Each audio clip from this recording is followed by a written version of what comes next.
Hoy vamos a meternos en un terreno bien pantanoso pero fascinante. Casi siempre cuando hablamos de Boku no Hero Academia nos enfocamos en Deku, en All Might y en esa luz de esperanza que representa el One for All. Es fácil quedarse con el heroísmo, con el sacrificio y con los gritos de Plus Ultra. Pero para entender de verdad qué significa esa luz, primero tenemos que entender la oscuridad absoluta que la creó. Vamos a hablar del villano definitivo, del hombre que orquestó el caos por generaciones, el All for One. Siempre nos hacemos la misma pregunta cuando vemos un personaje tan retorcido, tan carente de empatía. ¿Este tipo nació así o el mundo lo volvió un monstruo? ¿De dónde viene esa maldad que no parece tener límites ni remordimientos? Hoy vamos a analizar cómo nació el villano, qué factores lo empujaron al abismo y si de verdad existe gente que simplemente viene fallida de fábrica o si la sociedad, el entorno y el poder tienen la culpa de todo lo que salió mal. Este no es un resumen de peleas, es un viaje al corazón de la tiranía. Vamos a desmenuzar la psique de alguien que decidió desde la cuna que el mundo le pertenecía por derecho propio. Vamos a ver cómo su egoísmo puro creó irónicamente el poder más noble de todos. Así que pónganse cómodos porque hoy vamos a ver qué hay realmente detrás de la máscara del mal, el despertar de las particularidades. Para entender al All for One tenemos que irnos al puro principio de esta era de oscuridad donde la humanidad no sabía lo que estaba pasando. Imagínense que de la nada la gente empieza a brillar, a sacar fuego por las manos, a convertirse en criaturas que nadie entiende. No había leyes, no había héroes, no había un sistema, solo había miedo y discriminación. En medio de ese absoluto caos hay una mujer que tiene una mutación. Su cuerpo está lleno de bultos, de crecimientos extraños que parecen tumores. Ella es el origen de todo. Aquí es donde la cosa se pone densa y nos da la primera pista sobre si el mal se nace o se hace. Desde el útero, All for One ya estaba demostrando quién era. Él no nació para compartir. Se dice que él consumió gran parte de los nutrientes de su madre mientras estaba en el vientre, dejando a su hermano gemelo Yoichi como un ser pequeño, frágil y desnutrido. Nacieron en un basurero, literalmente sobre los desechos de la sociedad. Su madre murió poco después de dar a luz y ellos se quedaron ahí, dos bebés solos bajo la lluvia, junto al cuerpo sin vida de la mujer que les dio la vida. Pero, ¿por qué este detalle es tan importante? Porque desde el segundo uno de su existencia, la vida del All for One fue una lucha por el consumo. Él no recibió una caricia, no recibió una palabra de guía, no recibió amor. Lo único que conoció fue la necesidad primaria de arrebatar para sobrevivir. Aquí es donde nos empezamos a cuestionar la naturaleza. Él nació con un poder que le permitía quitar cosas de los demás. En un mundo que se estaba cayendo a pedazos, tener el poder de arrebatar es la tentación más grande del mundo, el vacío que nada llena. Hablemos de la naturaleza del mal. Hay una teoría psicológica que encaja perfecto con él, el narcisismo maligno. Muchos dicen, pobrecito, tuvo una infancia terrible, el mundo lo maltrató. Pero miren el contrapunto perfecto, su hermano Yoichi. Creció exactamente en las mismas condiciones, pasó el mismo hambre, el mismo frío, vio la misma violencia y fue testigo de la misma podredumbre humana. Sin embargo, Yoichi decidió aferrarse a la empatía, a las historias de héroes de los cómics viejos, a la idea de que los seres humanos deben ayudarse para salir del fango. All for One, en cambio, decidió que él era el único sol en su propio sistema solar.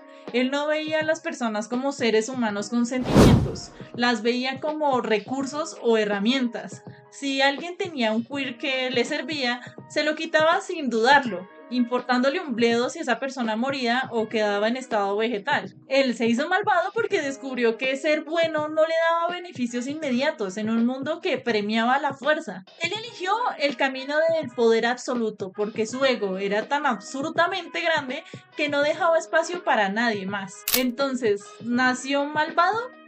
Yo diría que nació con una predisposición genética al egoísmo extremo. Y el caos del mundo le dio un escenario perfecto, el caldo de cultivo, ideal para que ese egoísmo se volviera una doctrina de terror. Él no es una víctima del sistema, él es alguien que vio las grietas del sistema y decidió saltar por ellas para pisotear a todos los demás. Una luz nacida del error. Aquí es donde entra la parte más irónica de toda la historia. El One for All nació de un acto de pura arrogancia y control. Él no soportaba que Yuichi fuera débil y que a pesar de esa debilidad se atreviera a desafiarlo con sus ideales de justicia. En su afán por controlarlo, decidió regalarle un quirk que le permitía almacenar a fuerza. Él pensaba que así Yuichi le debería lealtad eterna, que por fin lo tendría bajo su pulgar como una mascota agradecida. Lo que el villano no sabía es que Yoichi sí tenía un quirk, uno que era invisible a sus ojos, el poder de transferir su propia esencia y habilidades. Al unirse el quirk de almacenar con el de transferir, nació el One for All. La maldad del All for One fue literalmente el fertilizante de la esperanza. ¿Por qué menciono esto en un análisis de villano?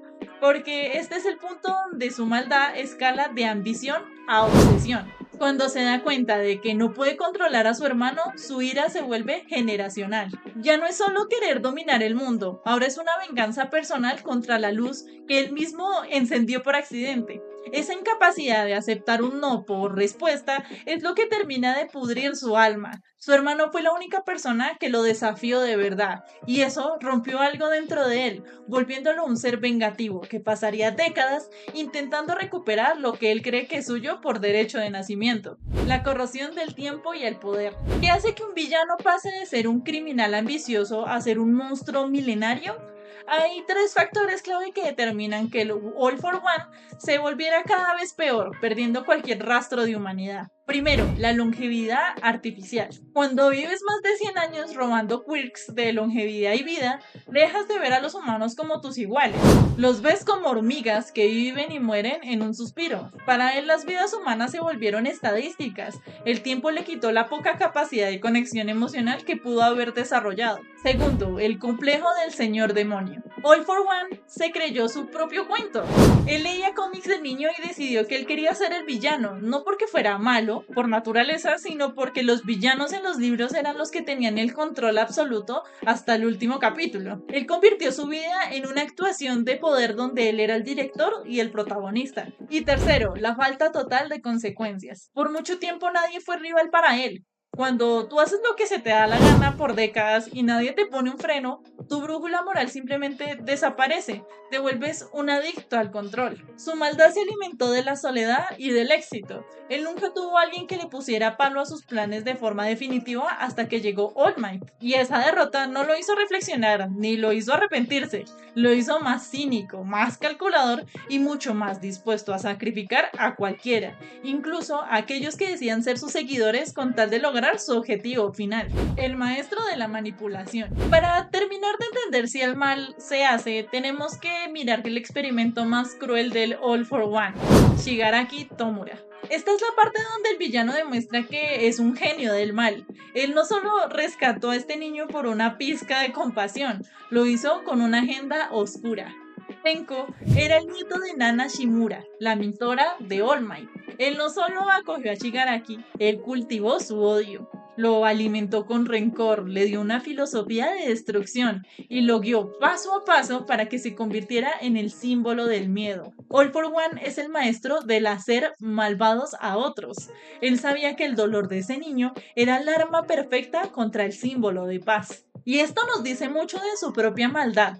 Para él las personas no son solo recursos, son juguetes psicológicos. Ni siquiera su sucesor es alguien a quien quiera, es simplemente un envase, una herramienta para su propia inmortalidad. Ese nivel de desapego por la vida de un niño que lo veía como su salvador es quizás la prueba más clara de que su maldad ya no tiene retorno. Él ya no quiere poder para hacer algo con él. Él quiere el poder por el simple placer de ser el único que lo tenga. La elección de la voluntad.